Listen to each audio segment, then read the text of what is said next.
কোরবানি উপলক্ষে খামারে প্রস্তুতি হাজার হাজার গবাদি পশু হাটবাজার সহ বিভিন্ন অনলাইনের মাধ্যমে খামার পর্যায়ে শুরু হয়েছে বেচাকেনা। এ বিষয়ে জানাতে কক্সবাজার থেকে যুক্ত হচ্ছেন সহকর্মী মোহাম্মদ মোর্শেদ। মোর্শেদ, কোরবানি উপলক্ষে জেলায় কি পরিমাণ পশু লালন পালন করা হয়েছে?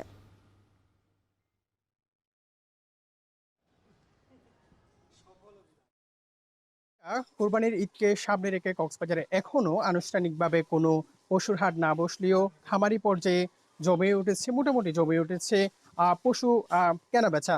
যে বিষয়টি জানতে পেরেছি জেলা প্রাণী সম্পদ কার্যালয়ে সূত্র মতে কক্সবাজারে এবারে 1,58,000 পশু প্রস্তুত রাখা হয়েছে। ইতিমধ্যে আমরা একটি খামারে এসেছি, যেটি কক্সবাজারের 1 নম্বর ওয়ার্ডের সমিতিপাড়ায়, যেখানে খামারি পর্যায়ে যারা খামারি আছেন তাদের সাথে আমরা কথা বলেছি। তারা বলছেন, যেহেতু কক্সবাজারে যে মায়ানমার সীমান্ত রয়েছে, সেহেতু সেদিক দিয়েও চোরাচালান এবং অবৈধ পথে গরু আসে। সেক্ষেত্রে তারা সারা বছর যে গরুগুলো লালন পালন করেন, সেক্ষেত্রে তাদের যে খরচ এবং যে খাদ্যর যে মূল্য, সেগুলো অনেকটা বেড়ে যায়। সেক্ষেত্রে তারা স্থানীয় প্রশাসনের কাছে তারা প্রত্যাশা করেন এটি যেন মোকাবেলা করা হয় এবং প্রান্তিক পর্যায়ে যে খামারিগুলো রয়েছে তাদেরকে যেন ন্যায্য মূল্য পায়। সেক্ষেত্রে প্রশাসনকে তারা অনুরোধ জানিয়েছেন। এবং আমরা এই মুহূর্তে যে খামারে এসেছি, সেখানে সর্বোচ্চ 8 লাখ টাকা মূল্যের যে গরু, সেটি আমরা দেখতে পাচ্ছি, যার নাম দেওয়া হয়েছে কালা বাহাদুর, এবং সেটি 22 মণ পর্যন্ত ওজন হবে, এমনটি আমরা জানতে পেরেছি। এবং কক্সবাজারে যেহেতু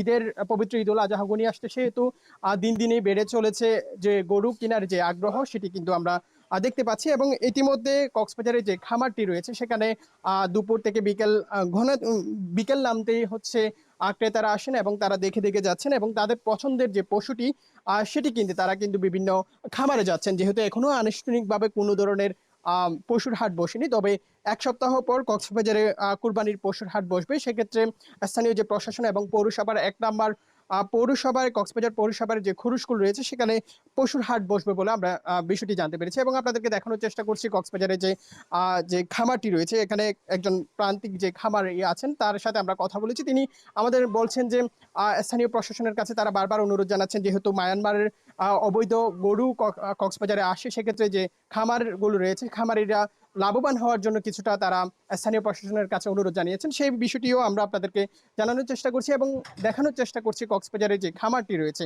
সেখানে আমরা দেখতে পাচ্ছি যে খামারের যারা কর্মী আছেন, তারা কিন্তু গরুগুলো লালন পালন করছেন। এবং যেহেতু পবিত্র ঈদ উল আজহা ঘনিয়ে আসছে, সেক্ষেত্রে তারা গরু লালন পালন করতে দেখছি। এখনো তারা প্রত্যাশা করেন এবারে কুরবানির ঈদে তারা সব গরু বিক্রি করতে পারবে। তবে তারা প্রশাসন এবং যে স্থানীয় যে মানুষগুলোর কাছে অনুরোধ জানিয়েছেন, তারা যেন হাটে না গিয়ে সরাসরি খামারে এসে গরু কিনতে পারে, এমনটি তারা বলছেন।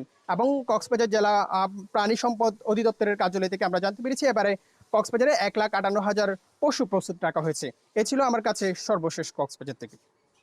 কক্সবাজার থেকে যুক্ত ছিলেন মোহাম্মদ মোর্শেদ, জানাচ্ছিলেন সেখানকার সবশেষ তথ্য।